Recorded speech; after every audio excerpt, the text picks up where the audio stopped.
8:30 p.m. in the Nauset Room. We also have real-time public access on Channel 18, and you can also join from the town website. Call the meeting to order. This is a joint meeting with the Affordable Housing Trust Board, and I will call the Trust Board meeting to order. And just for the record, Alan McLennan, Ward Gorey, Michael Herman, and Tom Jerkowski are here in the room, and Henry Brem and Katie Wibby are remote, and Matt Cole is remote. So we have a quorum. And Alexis. Oh, Alexis, I'm sorry. There you are. Okay, you weren't showing up. Okay. We're all set then. Okay, the first order of business is to hear the deliverable number 3 on the Housing Needs Assessment presentation from Laura Smead from J.M. Goldson Consulting. She is online with us today, hopefully. Yes? Yeah, good evening. Can you hear me okay? Yes. Welcome. Okay, perfect. Yeah, thank you. Good to be back a couple weeks after we talked about the data analysis. Now we're here to talk about housing stock goals, so kind of what types of housing we see a need for moving forward in the next 10 years. So let me see if I can share my screen here to walk through these items. Make this a little bit bigger. There we go. All right. So really, we're just going to walk through the goals. They'll be a little bit shorter perhaps than last time, and we can talk through kind of what's coming next as well. So the first housing stock need that we see is incentivizing the preservation and creation of missing middle housing units. And what we say when we talk about missing middle housing units is really pretty much anything other than single-family homes and very large apartment complexes. So all those things kind of in the middle.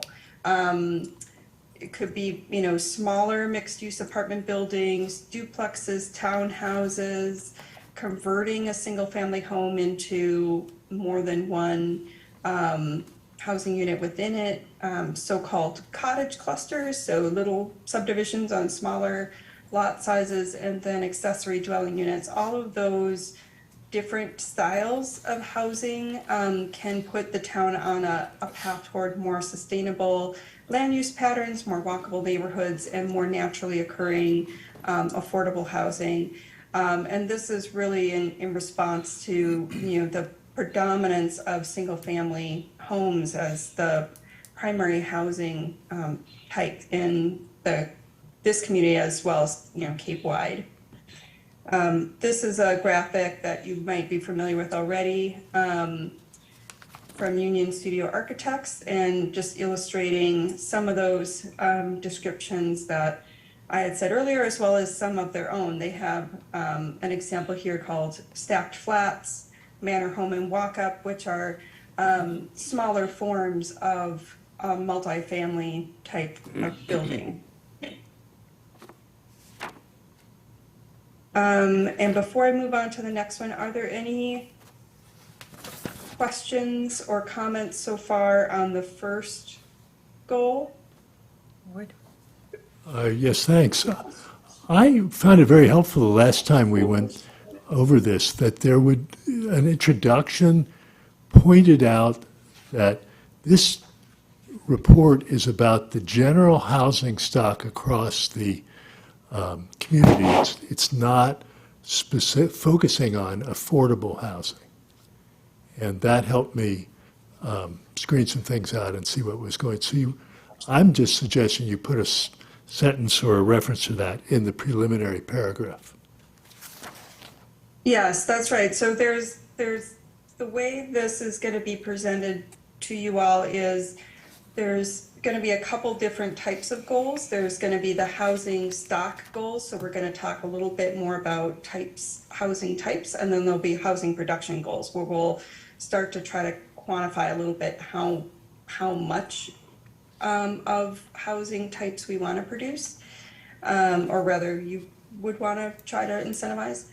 And then we're also going to describe strategies. So we're not going to get into specific ways we're going to propose or recommend you get here yet. We start to nod or indicate in that direction in some of the goals, but we aren't getting too specific yet because later on we'll be vetting through housing production goals as well as a community forum as well as, you know, the full 10-year plan. And since you are basically imminently about to be over, you know, 10% on your deed restricted housing number, and we know that the need for affordable units is greater than that. I mean, I think that that's going to be baked in. You know, there is still going to be a need for deed restricted affordable housing in this, but these are the types of units, especially maybe a little bit easier, more in the multifamily style, to have more deed restricted units. But we want to talk about both more naturally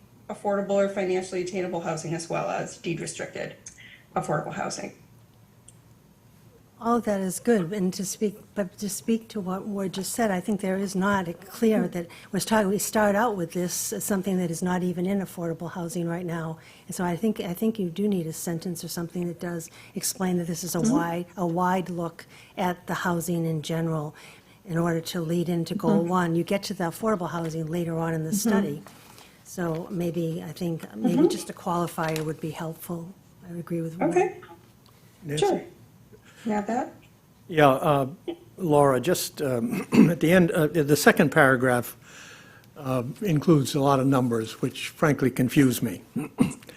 The base information is that the Donahue Institute projects a deficit of 500 to 600 units over the next 10 years. So that's a statement from the Donahue Institute. And then we have the second sentence that says the town already has zoning in effect and infrastructure in effect that would permit up to 800 dwelling units. And you say it will take more than 10 years to produce that. I agree with you, unless the free market comes to the table. So it sounds a little like that you may be looking at an earlier version of the housing stock goals. We have a version 2 here. Oh, no, you are. Okay. I'm So looking let me at just- what was sent by you Yes. about 3 days ago. Yes, Yep. yes. So Sorry my about that. question is, then you say it will take 10 more years to make this level of production, so 80 units a year, okay. However, the town can encourage the private market to produce growth in strategic locations like the town center, which we've already talked about, 800 dwelling units with infrastructure, through zoning strategies and continuing infrastructure improvements. What do you mean? So by that, we mean the sewer that is there and, is sort of ongoing, right? It's It's in imminently operation. complete? It's in operation It's in operation today. right now? Yep. Okay, And therefore, the zoning in effect might permit up to 800 dwelling units, given the zoning it. bylaw in effect and the fact that the system is in operation. So Okay. what you say is a little confusing to me. got George? it. So maybe it's existing infrastructure improvements. If I may, just to be fair, the 800 is actually 1,200, and that's probably a conservative number. There are some zoning changes. Right now, we allow anything of 3 units of housing or more requires a special permit in most districts. So if we move toward this middle type of housing by right, with the proper protections of site plan review and architectural review, we might be able to change the zoning meaningfully to encourage those in the private sector to be built. So I think there is a little bit of meat to put on this bone. I would agree. Thank you. Yeah, and that meat will come in a later phase when we get into strategies. So this is meant to nod toward strategies, but not actually be descriptive yet of the exact strategies proposed yet. So I can update it. Would you recommend updating, it to be 1,200 Yes. new units then, and its existing infrastructure? And then up above here, we can add a little bit more description as to this is the wide look, at housing in general. That's fine. I'm just trying to be a citizen reading goal number one and make sure that all Yeah. the numbers work. That's all I'm trying to do. Okay. All right, so let's move on to goal number 2, if that sounds good. So here we have a goal to increase the proportion of year-round housing stock available to rent.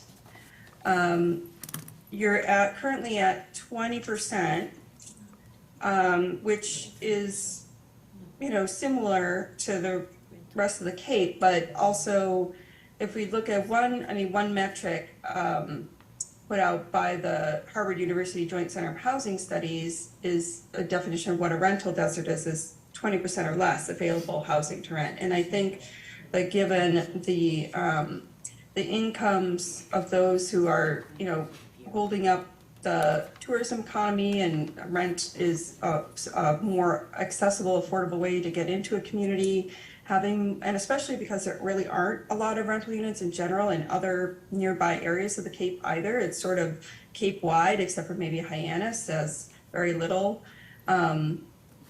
rental units, that this is an opportunity to, lean into that and try to create more year-round rental housing stock. Bill? Any comments or questions on goal 2? Yeah, I had a question on the sentence in the second paragraph. While there's an affordability gap for the existing rental households and then the median income level, there is no affordable gap for all households to rent an apartment. And as many times as I've read this, I'm sorry, I don't really understand it. Maybe I should, Okay. but it's just, I'm not clear what that means. Okay, so, if we're looking at, there's the full group of all households in Orleans, both renters and owners tend to make higher incomes than renters. Renters are more likely to be lower income, and because that's also what they can afford. There is, even with that, there is this gap between what the estimated median annual income is for existing people who rent in Orleans and what the actual rents are. So there's more a cost burden factor happening there. It's not huge. It's not a order of magnitude difference like it is for ownership units. But what this is trying to hint at, I think, is that if you look at just all of the households that exist in Orleans, and perhaps if we wanted to try to extrapolate that as an indication of, in general in the Cape, it's actually even a little bit higher than it is in Orleans, and you're trying to attract more people to Orleans or more employees to Orleans.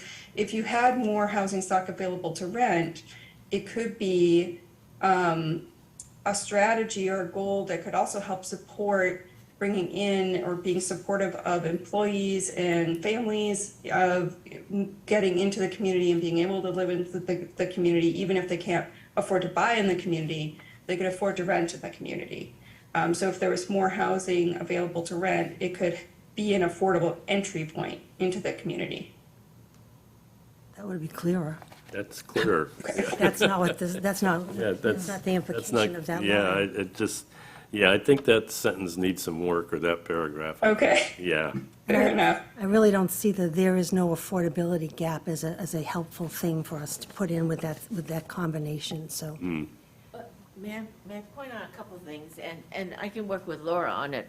I mean, I've really reread the Cape Cod Commission 10-year report that they just did, and their methodology and their definition of affordability gap is leading to this kind of conclusion.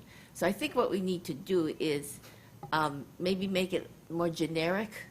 They have a very specific definition of affordability gap, and their point is if you take all of the housing and assign it to the various categories within the community, overall, there's not an affordability gap. But what happens is the higher income folks are occupying rental units and not and therefore not making them available to the lower income folks, who then have to spend more than 30%.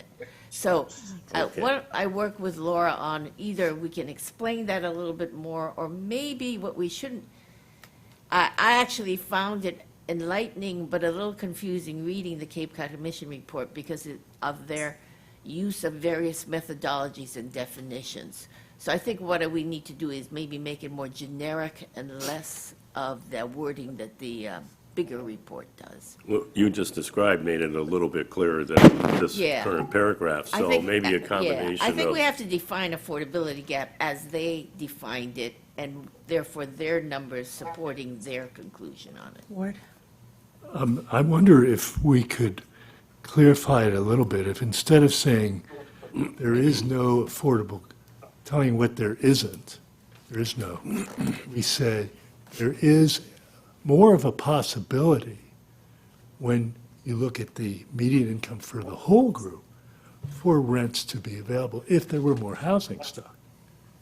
So I would just go from the negative to the positive. Susan?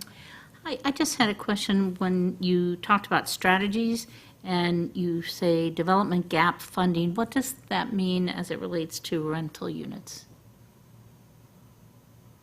So this is, this is as it relates probably more to getting either more deeply deed-restricted affordable housing in a multifamily unit or more of them. Just closing the gap on the development of affordable housing units within a larger rental unit complex. It's something I believe the trust has probably done, before in prior rental developments. So it's also a way to, help make more multifamily developments happen a little sooner and easier, and also have the deed restricted in it. This is written a little bit more generically than that, but the gap funding would pertain more toward the affordable side of the spectrum. Anyone else? Yep, can I make a comment? Yes. Go ahead, Matt. So I think the rental component is very, very, very important. I think you guys have all made very good points about how it needs to be very clear in plain language. Is it possible to quantify a range of units that would get us to a healthy and competitive market, so that the reader has a sense of the order of magnitude of rental units needed?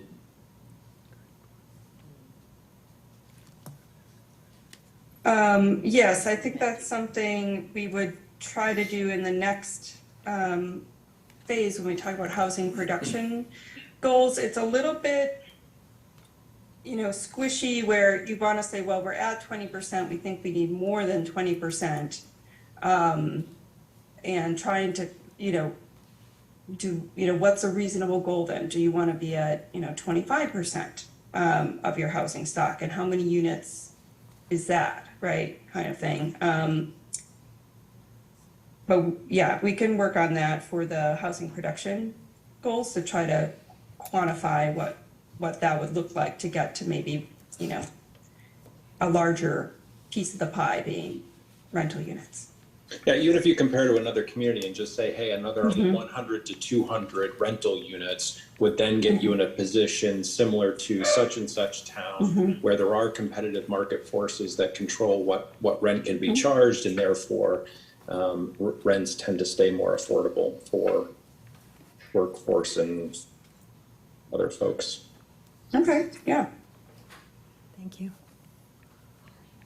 So Laura, on that second paragraph, last sentence, which it's already been brought up once, you talk about zoning incentives for mixed use and multifamily units.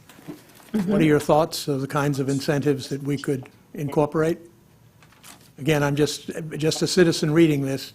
Tell me what the town should do. Well, what I've seen happen in other communities is to allow for either more flexibility in terms of, setbacks or height, you can, or parking, depending on where it's situated, you can allow for more, just in general, more units. And in exchange, you might, you know, usually it's done in exchange for something else, right? It's done in exchange for a public good, and sometimes that's affordable housing. Other communities use it to incentivize other kinds of public infrastructure, or parks, or whatever it is that they feel like they're lacking.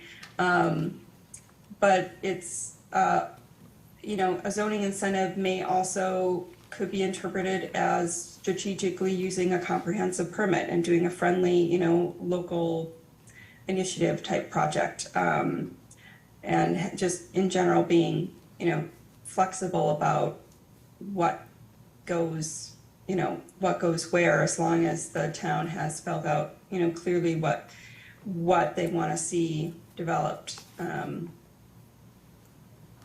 Okay. And similar, it goes hand in hand with the sort of affordability, development gap funding, you know. So you might be, another incentive could be having more things that you want to see by right, at least up to a certain size, and then over that could be special permit. And maybe it's a special permit for any of this, you know, any kind of zoning, density bonus or any of that kind of stuff. But those are just a handful of Okay, examples. thank you.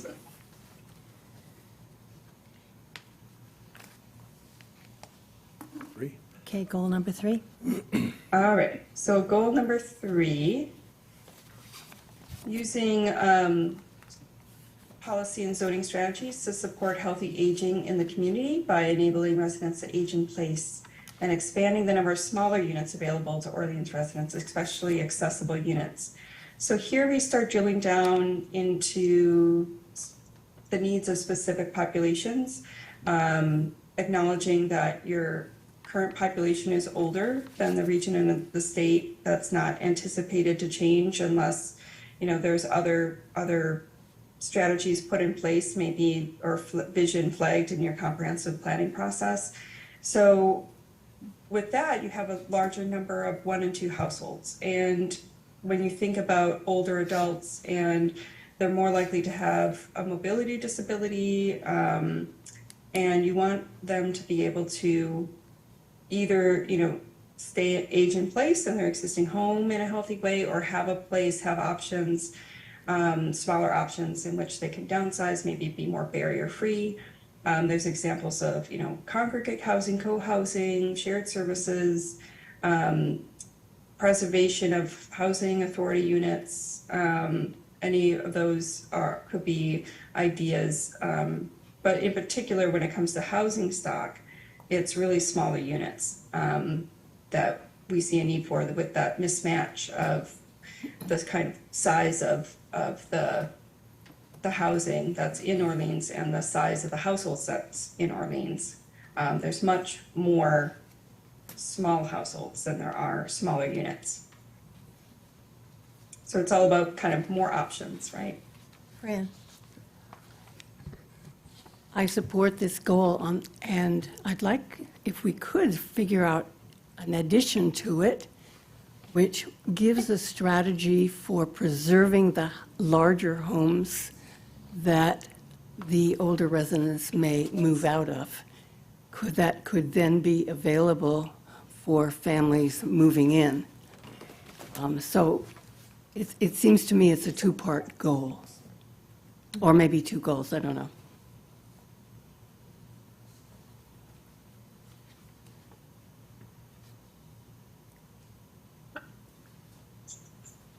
Fran, if I could just clarify in my own mind what you said, it was, if a family like the Gories, 2 of us were to move out, and we were encouraged or incentivized in some way to let our home be used for more affordable housing, and even if there were another set of incentives that would help the people who were trying to move into our house, Exactly. we could have a push and pull that would reuse an existing house and help me age in place and help Yes. them find a house. Exactly, it's like win-win. Good. Like a what? all win-win or solve win-win. problems with I the just said same like a move. mailman. Yeah. Don't get me started. It's well said.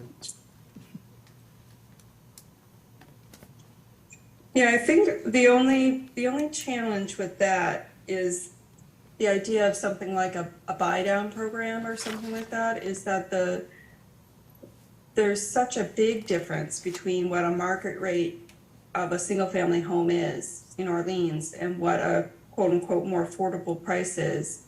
So a family coming in that can afford something in the $200,000 to $300,000 range, your gap is like $700,000. You know, so if you did some sort of, you obviously can't close that gap. But you'd use all your funding to kind of say get a home for one family. So I think that this is going to take some extra thinking about what can be done to with those sort of market rate homes that people are selling on a market in the market, and presumably someone who's retiring and wanting to downsize isn't going to want to. They're going to want to get the money that they can because that's what they're going to be trying to live on in older age or fixed incomes and so on, and long-term care and all that's super expensive. So, but I hear what you're saying, and that's the down the line goal 5 is sort of identifying what the needs of families are and how do you also have space for people of all income levels in town and housing that makes sense for families in town too. And single family homes are very desirable for families, but not affordable for most, at least current families. I would agree that this is not an easy problem, and I've certainly been thinking about it for a number of years and haven't solved it in my own head.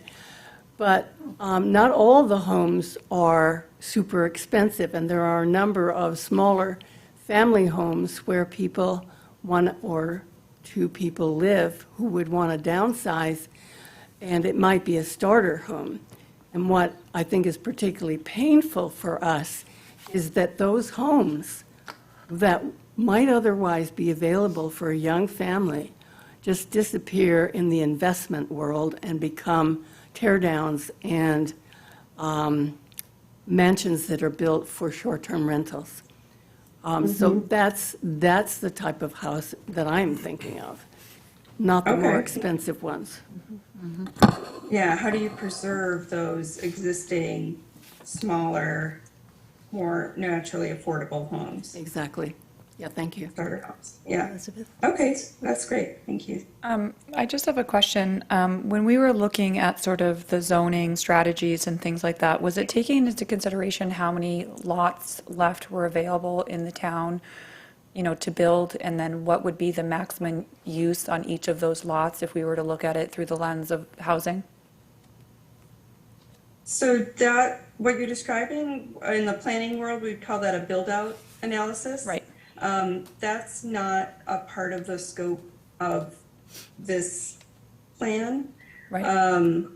But, so I understand it's not a part of, so it wouldn't be a part of this plan, but would that be something when taking into consideration strategies that we should be looking at and then, evaluating as a town, sort of, would it be more cost effective for us to be looking at trying to purchase some of those lots that would be, allowing us to do the developments that we desire and, trying to work with the current owners and, obtaining those, and so we could then deed restrict those? Definitely acquiring land is certainly a strategy that can be done if you have enough funding in your trust to kind of be able to, snap up properties. It might almost be one of these, well, there's some examples. So sometimes there's great ways you can even do a historic preservation project.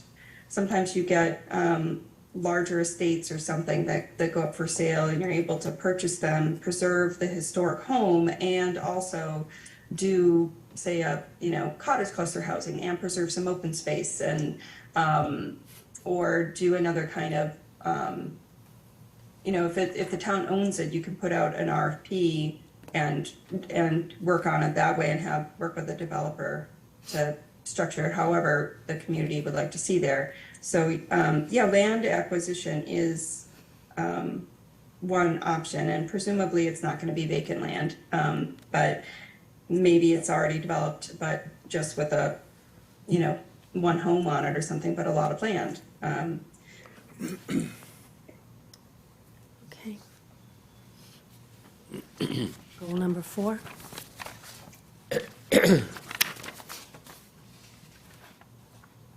So goal number 4, this is where we're targeting the most vulnerable residents, the extremely low income in particular. Actually, never mind. Sorry, I'm thinking of goal 5. This one is for the homeowners. So there's a larger share of cost burden homeowners than cost burden renters. And I think that we have to better understand the needs of cost burden homeowners. I think some of that's a product of there just being more ownership units than renter units in town.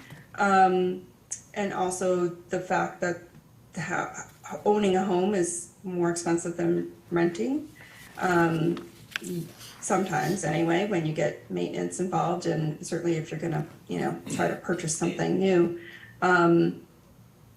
Also, the lower income homeowners, they're just more likely to have other kinds of housing problems that need some expensive repairs, like it's plumbing or kitchen. It could be overcrowded, and that's exacerbated the most at the lower income levels. So there's just a little bit of data here that starts to spell out part of the picture, but I think that there's really further study and community engagement needed to know what the full extent of those needs are, and talking with, your staff, also enhance marketing of existing programs that you have, the rehab grant programs and things that exist. Maybe there's, regional organizations and things also that can be brought in and just marketed to. But I think it's difficult to get the right information into the right hands sometimes, and then encouraging or walking people through actually benefiting from some of the programs that already exist is also difficult. So some of it is a marketing education piece, and some of it is a better understanding piece so that we can do the right strategies for cost burdened homeowners. Nancy? Sorry. Yeah, Oh, this is Michael. oh, Michael, go ahead. No. Laura, I spent a lot of time trying to understand these numbers, and I still can't. I want to be very candid with you. You start off at 709 households, 26% are cost burdened. And I go through all of your descriptions and your tables, both of them, and I can't find 709 households any way I do it. And then when I look at the two tables, I get even more confused. And I'm just wondering if you could help explain what HUD-CHAS really gives us and what is the meaningful information? Because I think a normal citizen would say, I don't understand Goal 4 and I don't want to spend any more time on it. Okay. Not just a normal citizen, myself. You have a problem too. You read it too. I went through it backwards and forwards, trying to sort it, and I got to tell you, I can't figure it out, Laura. Okay. Yeah, and that's, when we updated the data analysis report too, this is going to have another round of updates as well. And I think there's more that can be done to kind of clear this better, describe this. And the 709 households, I will have to relook at that. I believe the overall percent is correct, but that number also seems, but well, you know what, I actually have the raw data, but I could double check it with the raw data. This is from the HUD Chaz data, but I understand what you mean. When you have, you know, the data that's housing cost burden. So here, okay, so here, where the 709 comes from would be of cost burden. So down in the overall housing cost burden, we're looking, in theory, it would be 340 plus 405, but you're right, that is 745, not 709. I did that calculation, came up with the same numbers you did. Yeah, yep, yep. But So that's- interestingly enough, this 745 Yeah. is 27% of the 2720. Okay. So, you know, we've got 71% up on the first chart way over the right, and we got 26%, and we got 27%. And I'm just thinking we may be using different years, or it was confusing. Yeah, I will have to double check the HUD Chaz data with, you know, the updated data analysis report and the raw data as well, just to make sure everything's, you know, from the same year and that there aren't any typos, and then have either a little bit more explanation here, or perhaps this is just something that's going to live in the data analysis report and just kind of referred to here. So that it doesn't get, you know, the message doesn't get lost in the confusion over data tables. I would suggest that, because I think that's what happens. Marcia knows how I feel about being over data stimulated, and I think that's what happens with this particular goal for the way it's sitting right now, is it just becomes overstimulated, and as Alan said, not really understanding what it means. So I think if it could be explained, and then, as you just said, reference it for people who really want to see the actual data would be helpful. Michael? Yes. Hi, Laura. How are you? I had printed this out, and to their point, I had reached out to Alan and George. There definitely some confusion on this for me. I was at the One Cape Summit with a bunch of us in the room, and we were looking, a lot of the focus, of course, was on housing. And the Cape Cod Commission has come out with their housing profile in Orleans. And the number, as I was reading this to get prepared for this meeting, the numbers don't seem to line up, and that's where I think people are going to start comparing the two reports. And I'm not sure if their numbers are right or your numbers are right. I'm not here to say which ones, but I think they should match up or come in line. And you know, I guess needs, to Matt's point earlier regarding rental, I think people really want to, you know, what's in their minds is the 2017 study and how it builds on that. We know the crisis has become more challenging. Where are we today? And it's much too complex even for me to try and figure out the different percentages. So yes, you have pulled it up on the screen. Excellent. That's exactly what we were looking at today and trying to compare this to. And again, I couldn't make the numbers work myself. So. Thank you. So, yes, okay. And just one other thought, just organizationally, if you dealt with cost burden and then had the cost burden numbers, and if you dealt with housing problems, which was an interesting way of looking at it, and then had the housing problem numbers, you would be closer to the thing that you were talking about. The numbers would be closer to the text if you broke it into two parts. Not two goals, two parts, two descriptions. Just at first glance on the Orleans profile for Cape Cod Commission, it looks like they're using 2021 American Community Survey data, and this was 2015 to 2019 HUD Chaz data, so they're from different sources, but we can look at using the same source, especially if the Cape Cod Commission source is more recent. That's always better.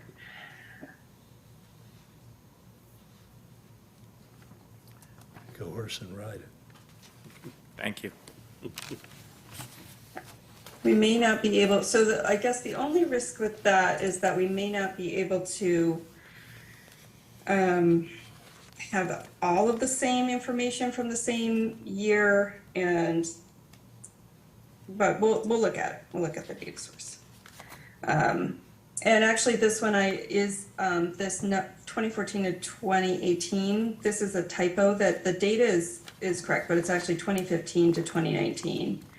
When I double check for the data analysis report, it's just the title that's incorrect, but the data is from that, which is the most recent HUD-CHAS data available. But if there's some other more recent ACS data that gets at the same thing,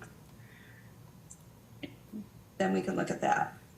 I suspect we'd have the same finding, which is, that it's still the extremely low income households that are very severely cost burdened and add more risk for housing instability and homelessness. So trying to increase the number of your more deeply subsidized year-round housing stock is the goal that would help, I think. And there we would be talking rental units. Anyone else? Okay.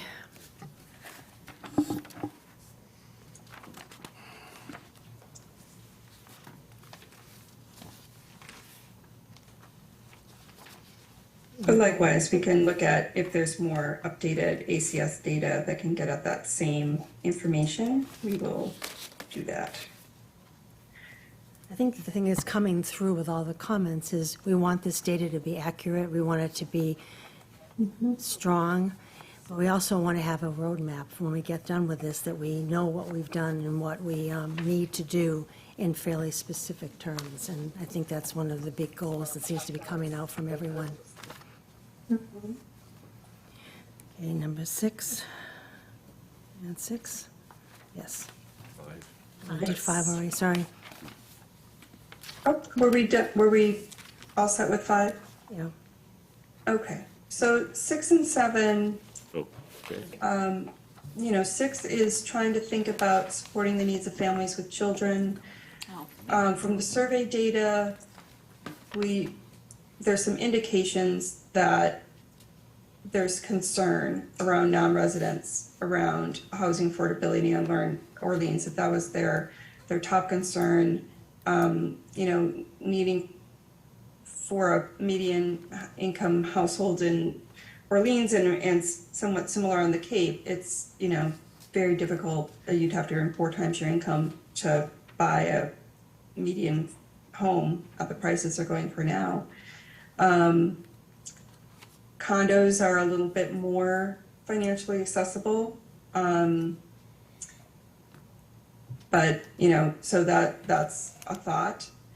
But, whether those are appealing to families with children or not, it needs more research. But we know that if in the survey, the non-residents were saying we're twice as likely to have children at home and said that housing was their greatest barrier. So I think that's a red flag that can be taken forward into your comprehensive plan update as well. I think some of the other strategies or goals that we were discussing here can probably help, but I think having a strategy in particular to do more study and public engagement on the needs of families, it's probably more complicated than just housing and housing costs, although I'm sure that's a big, a big factor. It's also jobs and services and in a bundle of, factors. I had a question about the last sentence in paragraph 1. I read it. I think I understand the language, but I don't understand the purpose of the comment. Do you want me to read it? The affordability gap is so significant that a family of 4 earning a median household income in Orleans would potentially qualify for affordable housing subsidized by state grants. I hear the words, but I don't understand the purpose of that sentence. Yeah, it's just a purpose to illustrate the the magnitude of the need, similar to the one before it, thinking, just in terms of needing to earn 4 times the median income to be able to afford a home price, that just your average, a family of 4 making the median household income, it's, that basically there isn't financially accessible housing that's a single family home and it hasn't been for many years in Orleans. Well, I understand that, Laura, but the point of it is that we have affordability gap in that sentence. We have average and medium income, and we have affordable housing subsidized by state grants. That's 3 major concepts in one sentence that doesn't really, I don't think that speaks to the problem or the solution. So just because you can say that doesn't give us necessarily that people would qualify for that, or that there would be something available for that group. So I'm thinking that sentence has a lot of powerful words in it.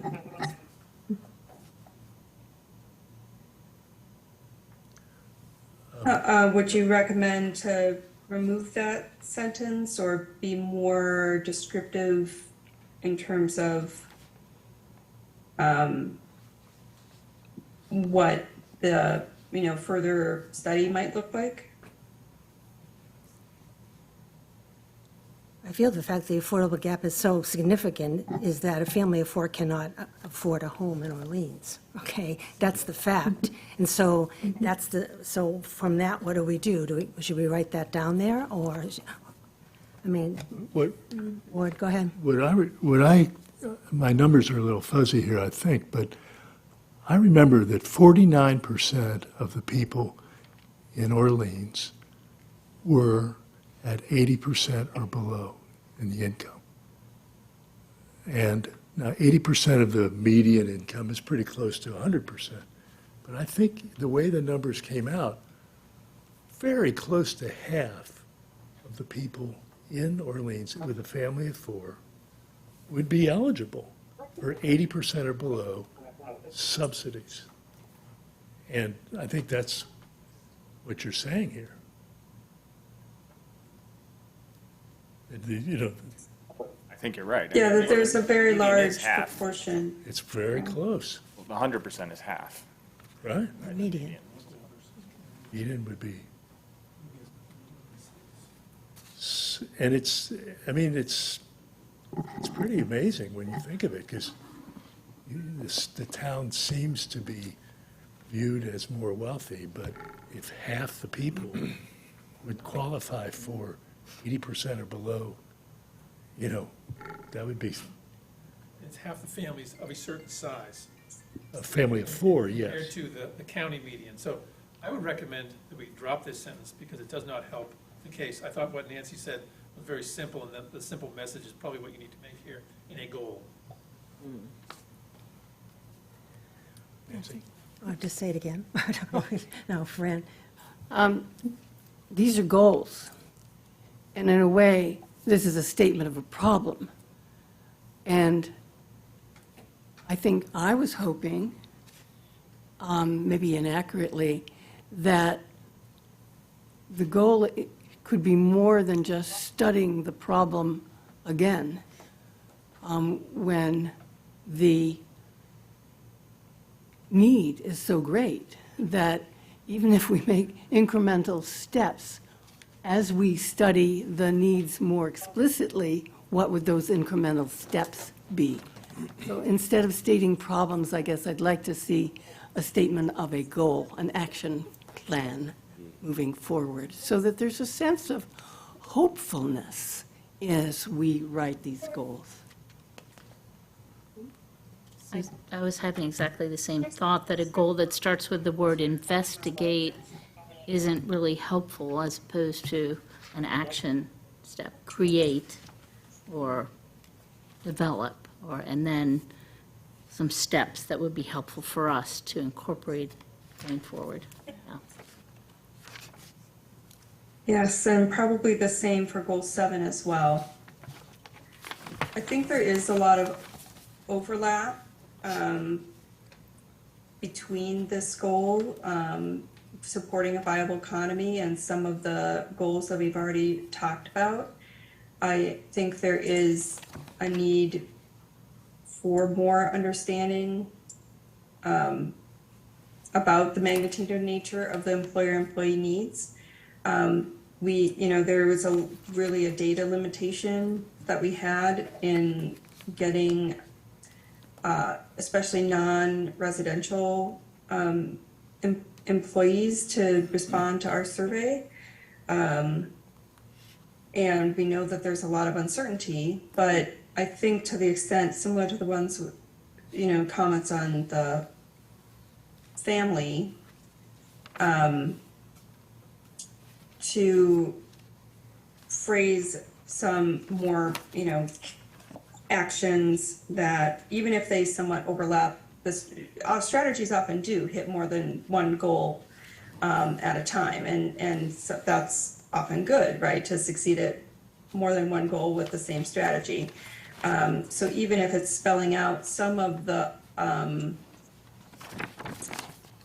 housing stock that we think, whether that's rental units or missing middle, that we think would support a viable economy, and a little more details on what investigating might look like. That I think that could make this goal stronger. I think to Fran's point, and just briefly looking, you look at goal 1, it starts out with the first word is incentivize. You start out with goal 2 and it's increase. Goal 3 is use policy. Goal 5 is preserve. And then goal 6 and 7 says investigate. So I think to Fran's point, rather, there should be the goal is not to do more studying of the investigation. I think the needs everybody's pretty much aware of. So what are some positive wording that could be used in those 2 goals, similar to what the first few goals do? May I suggest, because I hear you very clearly, and I think Fran's point, these are goals. So part of what we're struggling through is there's so much data, and there aren't, these few magical numbers that are true. There's so much data out there. So depending on how you cut it, what your data source is, what increment you're talking about, you have slightly different numbers. And so I think part of it is not to get enmeshed in the data and go for the goal part. So if I could just summarize what I saw when we talked to Laura earlier on the goals. Goal 1 is that we need to diversify with middle income housing forms. This is where I come to, it's not an income level. Missing middle is a housing form. So if we're talking about denser missing middle, diversifying our housing stock, because these are all housing stock, that was the purpose of number 1. So it's the middle density. I would agree with you. Missing middle does refer to housing stock, and it refers to missing middle income. So it's a term that we use Well, we've for used, different things. yeah, we're using it as income, but in the planning field, it is